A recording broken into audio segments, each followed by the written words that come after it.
ఓం నమో వెంకటేశాయ. మన తిరుమల తొలి గడప దేవుని గడప బ్రహ్మోత్సవాలు ప్రారంభం అవ్వబడినవి. భక్తులందరూ ఆ వెంకటేశ్వర స్వామిని దర్శించి ఆ వెంకటేశ్వర స్వామి కృపకు ప్రాప్తులు అవుతారని ఆశిస్తున్నాం.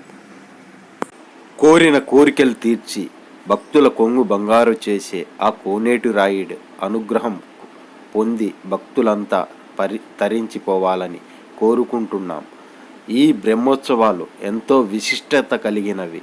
ఆ కలియుగ ప్రత్యక్ష దైవం శ్రీ వెంకటేశ్వర స్వామి దివి నుంచి భూమికి దిగి వచ్చి భక్తుల కోరికలు తీర్చి భక్తుల ముఖాల్లో ఆనందాలు, సిరి సంపదలను, సుఖ సంతోషాలని కలగజేసి ఆ కలియుగ ప్రత్యక్ష దైవం ఆనందించే మన కడప జిల్లా ప్రజలు ఎంతో అదృష్టం చేసుకున్నాం. ఆ కలియుగ ప్రత్యక్ష దైవం శ్రీ వెంకటేశ్వర స్వామి మన తిరుమల తొలి గడపైన దేవుని గడపలో వెలవడం మనం ఎన్నో జన్మల పుణ్యం.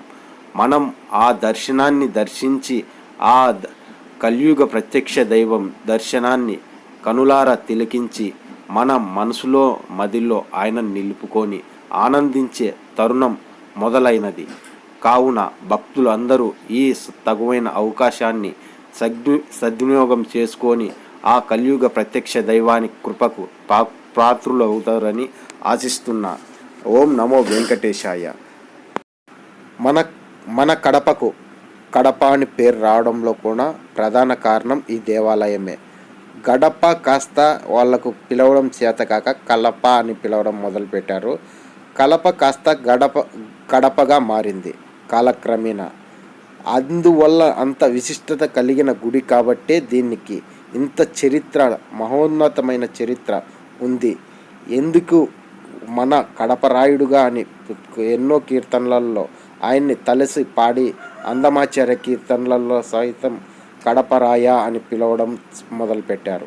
తిరుమలలో ఆ గరుత్మంతుడు ద్వారపాలకుడైతే ఇక్కడ మన దేవుని కడపలో ఉన్న శ్రీ లక్ష్మీ వెంకటేశ్వర స్వామికి మటుకు ఆ హనుమంతుడు ద్వారపాలకుడుగా వెలిశాడు.